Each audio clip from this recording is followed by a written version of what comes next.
जम्मू कश्मीर की राजधानी श्रीनगर में सुरक्षा बलों ने शनिवार को एक एनकाउंटर में लश्कर-ए-तैयबा के एक टॉप कमांडर को मार गिराया। इतना ही नहीं, अनंतनाग में हुए एक और एनकाउंटर में 2 और आतंकियों को भी सेना ने ढेर कर दिया।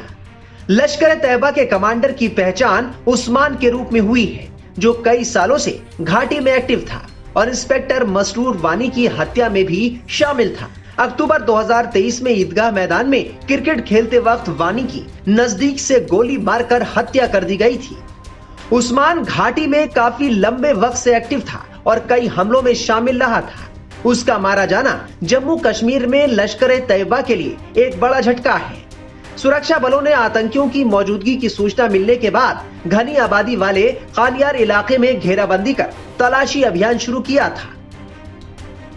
इस दौरान आतंकियों ने सुरक्षा बलों पर गोलियां चलाई, जिसके बाद सुरक्षा बलों ने भी जवाबी कार्रवाई की और तलाशी अभियान एनकाउंटर में बदल गया। शनिवार को श्रीनगर में एनकाउंटर के दौरान सुरक्षा बलों ने घर में छिपे आतंकियों को घेर लिया था। ऑपरेशन के दौरान जिस घर में आतंकवादी छिपे हुए थे, वहां आग लग गई और आसमान में घना धुआं उठता देखा गया। इस क्लोज थी तो अंदर से फायर का जो है वॉली हमारी जो है सिक्योरिटी फोर्सेस की पार्टी पे आया, तो उसके बाद एक ये ऑपरेशन शुरू हुआ। तो आज अर्ली मॉर्निंग से शाम तक ये ऑपरेशन चला और अब ये ऑपरेशन मुकम्मल हो चुका है। तो इसमें अभी तक क्या पोजीशन कैजुअलिटी किसकी हुई है, कहां से? इसमें एक जो टेररिस्ट है वो सुरक्षा बलों ने मार गिराया है, तो जिसकी तस्दीक उस्मान लश्करी इलियास छोटा वलीद के तौर पे एलईटी का कमांडर था, उस तौर पर हुई है। और इसमें सुरक्षा बलों के जो 4 जवान हैं उनको इंजरीज आई हैं। 2 जम्मू कश्मीर पुलिस के जवान हैं और 2 सीआरपी के जवान हैं। तो ये कहां से बिलोंग करता था? पाकिस्तानी था? कुछ इसकी इन्वॉल्वमेंट थी यहाँ पे इससे पहले? अब तक की ताजा 2 शिनाख्त और उसके हिसाब से ये फॉरेन मिलिटेंट, इसका जो है फॉरेन टेररिस्ट है, उसकी तस्दीक हो रही है। कोई इन्वॉल्वमेंट अभी तक इसकी इन्वॉल्वमेंट जो पिछले साल जो इंस्पेक्टर मसरूर की किलिंग में था, इसका रोल और इन्वॉल्वमेंट उसमें आया है और बाकी तफ्तीश उसमें रवा है और इसका रोल और उजागर करके इसको हम लीगल कंक्लूजन पे लेके जाएंगे। कल भी जो नॉन लोकल्स पे अटैक हुआ था और आज कुलगाम साइड से शायद हुआ था, वहाँ पे भी कुछ कैजुअलिटी। आज एक और जो है कुकरना लारनू के इलाके में जो है सुरक्षा बलों को इतला थी और उसके बाद जो है जम्मू कश्मीर पुलिस की टुकड़ी एसओजी और अन्य सैनिक बलों ने वहां उस इलाके में थोड़ा सा कॉर्डन सर्च करा था, जो कि ऊपरी इलाके हैं, थोड़ा सा रगड इलाके हैं। तो वहां पे कुछ जो आर्म्ड टेररिस्ट की मूवमेंट जो ऑब्जर्व हुई और उसके बाद एक ऑपरेशन शुरू हुआ। तो उसमें जो है 2 मिलिटेंट्स जो हैं उनको हलाक किया गया। अब वो ऑपरेशन कंक्लूजन स्टेज पे आ रहा है। जितनी सिक्योरिटी एजेंसीज है या जम्मू कश्मीर पुलिस काफी एफर्ट्स लगाए, जो हमारे यहाँ इलेक्शंस हुए, सारा पीसफुल रहा। तो अब पुलिस तरह होना क्या प्रेजेंस ऑफ मिलिटेंट्स हम देख रहे हैं श्रीनगर में फिर से कुछ उभरने लगा? देखिए, ऐसे है कि ये इनपुट्स आते रहते हैं और ये इनपुट्स पे डेवलप करने के बाद ही सुरक्षा बल इस टाइप की कार्रवाई करते हैं। तो लिहाजा ये सुरक्षा बलों के लिए ये अच्छी सिग्निफिकेंट ये जो है हमारी तरफ से पहल भी रही है और एक सिग्निफिकेंट जो है अचीवमेंट भी है।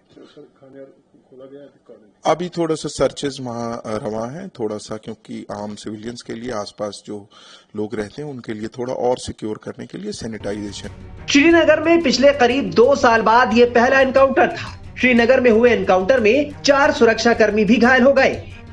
सबसे पहले ये प्रतिक्रिया कि इस समय रिएक्शन जो है बड़ा क्विक था, क्विक रिएक्शन हुआ और इनका जो ये मेन जो फॉरेन टेररिस्ट है, जो जिसको लीडरशिप मिली हुई थी, उसका अपना कोड वर्ड भी था, वो उसको अगर मार के रहा है तो इसमें कोई दो राय नहीं है कि ये एक अच्छी भूमिका अपनाई है अपनी कोऑर्डिनेटेड एफर्ट के द्वारा अपनी सिक्योरिटी फोर्सेस ने।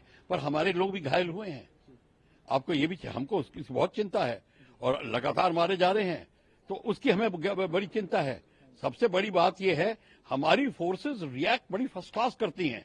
जब मौका आता है बड़ी जबरदस्त लड़ाई करते हैं, पर उनको लड़ाई करने का मौका ही क्यों आए? उनको वो किस तरीके से घुस रहे हैं? वो इसलिए घुस रहे हैं कि जम्मू एंड कश्मीर सारे एरिया के अंदर स्लीपर सेल्स मौजूद है जिनको हटाया नहीं जा सकता।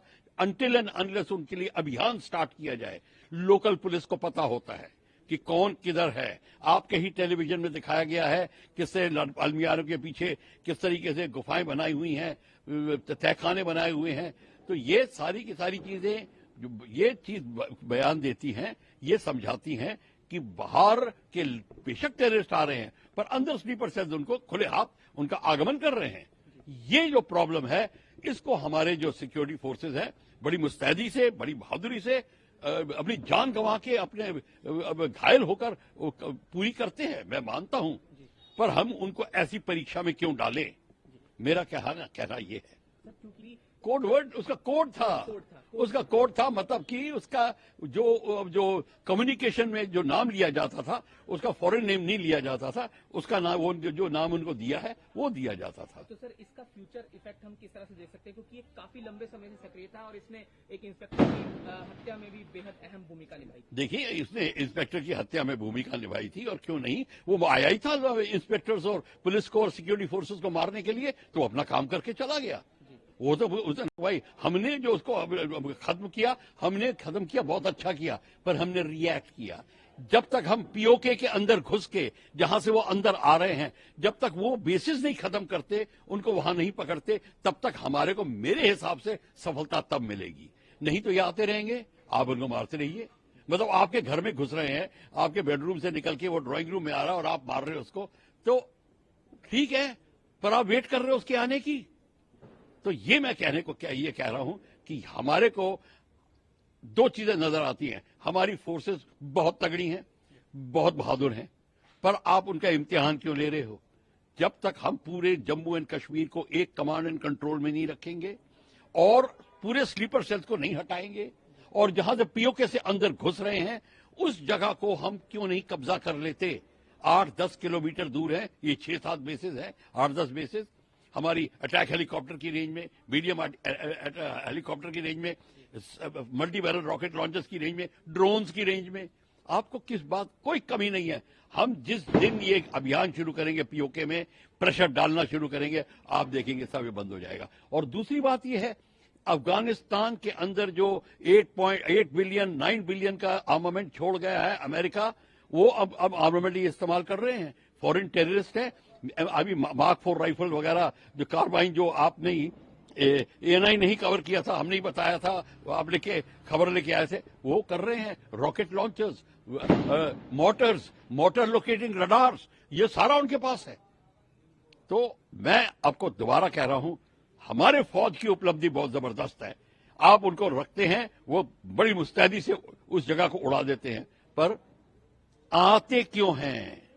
हमको ये गुत्थी नहीं सुलझेगी कि फिर रोज आ रहे हैं, कब नहीं आ रहे, तो कितने महीनों से आ रहे हैं। वहीं शनिवार को अनंतनाग में मारे गए 2 आतंकवादियों की पहचान बिजबेहरा के निवासी जाहिद राशिद और कैमोह के रहने वाले अरबाज मीर के रूप में हुई है, जो 2018 से लापता था और आतंकी गतिविधियों में शामिल हो गया था। फिलहाल भारतीय सेना और सुरक्षा बल एक आतंकी को ढेर कर रहे हैं और उनके ठिकानों को नेस्तनाबूद किया जा रहा है।